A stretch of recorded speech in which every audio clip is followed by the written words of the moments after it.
Nancy is bored to death. She is lying on her bed, while watching a movie on her laptop in the dark. Then suddenly, her mother bolted in her bedroom, and turned on the lights. She got startled by the sudden opening of the door. Her mom told her many times, to always leave the lights on this New Year's Eve, so that the coming year will be cheerful and bright. If the lights are turned off, bad luck will befall them. Nancy just gave a thumbs up as a response to end the sermon. Her mom reminded her to change to her polka-dotted clothes because it's almost midnight. According to her mother, wearing clothes with polka dots will bring financial good luck. Nancy had enough of her mother's New Year superstitions.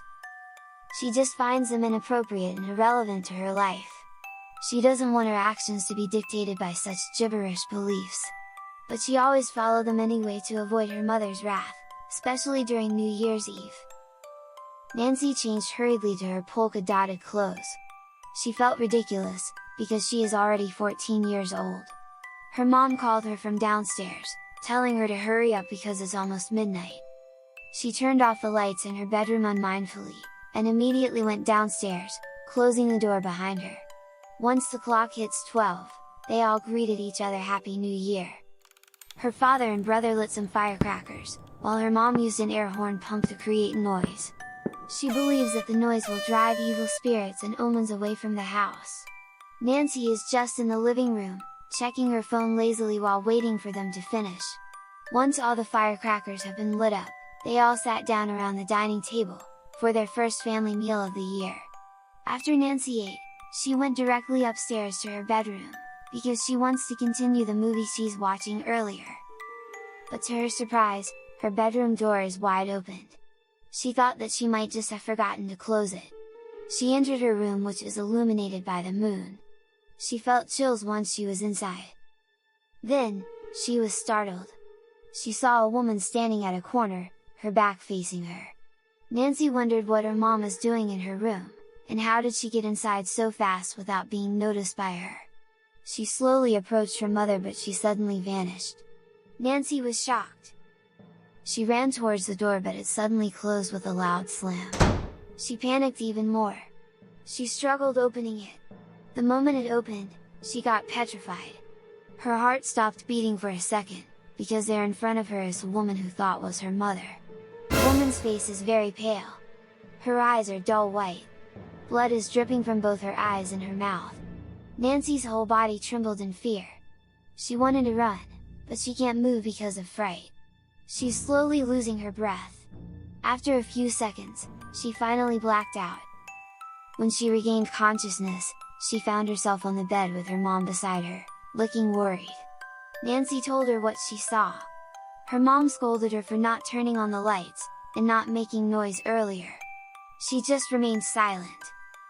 She can't believe that there is some truth behind the superstitions. She apologized to her mom, who kissed her on the forehead and told her to sleep it off. She asked her mom to leave the lights turned on, but her mom said that it doesn't matter anymore, with a rather gloomy expression. Her mother turned off the lights, then closed the door. Nancy got confused. She just stared at the ceiling blankly for a couple of minutes. Then suddenly, she can't move her arms and legs. She was filled with fright when she saw the woman again, now standing beside her bed, staring at her with an expressionless face, with red bloody eyes. It's too late for regrets now. Nancy has to sleep with the woman for 1 whole year, until the new year comes again. At least, she will have company. She will not be bored to death, anymore.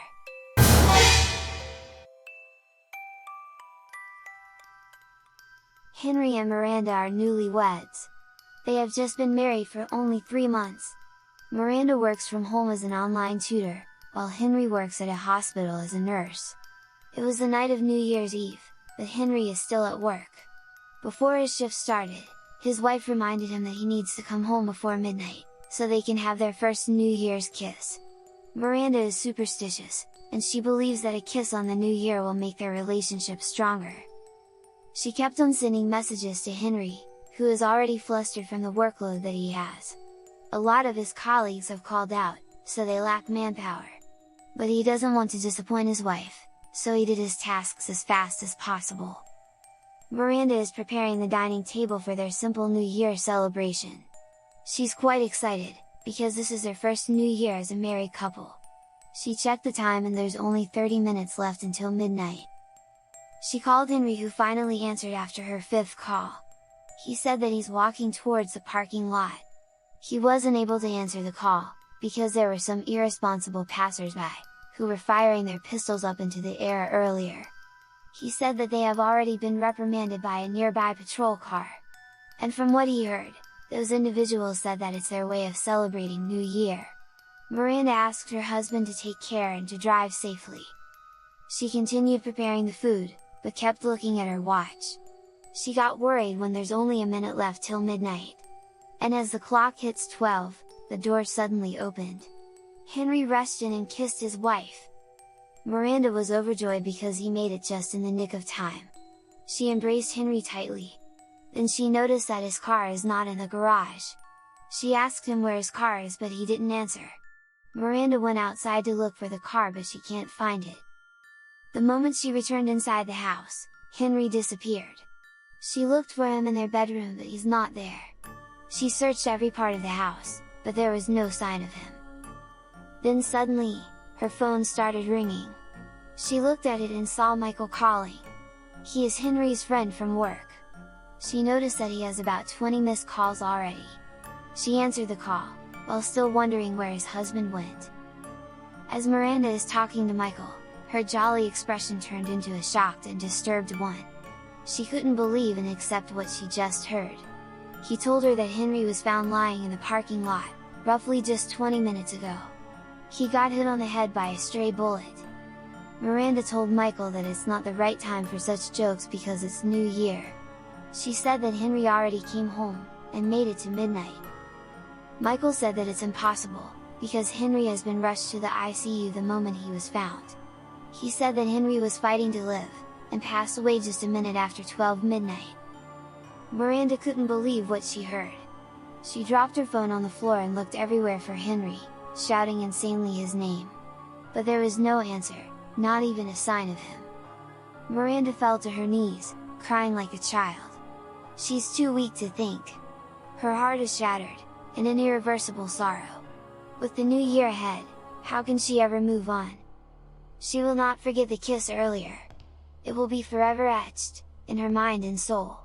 The kiss will remind her of how much Henry loved her, and how much she believed in superstitions that killed her husband.